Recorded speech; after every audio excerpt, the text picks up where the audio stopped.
There are two main ways that I will light my fire and my charcoal for my green egg. I'll either use these little speed lights that are condensed pieces of sawdust. You light them and you'll get your fire going. It's super easy. The other way is with an egg igniter.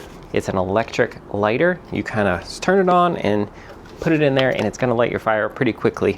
These are just totally hands off. I'll use one or two of them depending on how quickly and how hot I want my fire to get going. If I'm gonna cook in it for grilling in a higher temperature, I'll use two of them.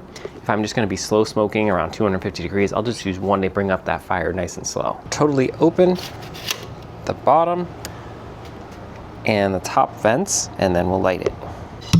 Bury it right there in the center, and then it'll do its thing. I'm gonna be adding some extra smoke. I like to use these large wood chunks. They last a really long time. I'll use apple, oak, or hickory most of the time. Second way that I like to light is with this big green egg igniter. It is a heat gun that you pull the trigger and it blows air and heat right into the charcoal and it gets it going pretty quickly. You can light this in multiple areas if you want, and after it's lit, you can just switch over to the fan. I'll even blow air into the bottom vent to get that air circulating even more quickly. Works really, really well.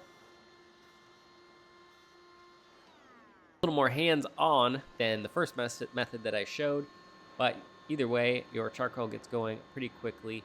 And once it starts, you just let it do its thing and it will slowly get hotter and hotter. Then you can close the lid, wait for about 20 minutes, and you'll have some nice clean smoke and hot fire that you can cook with.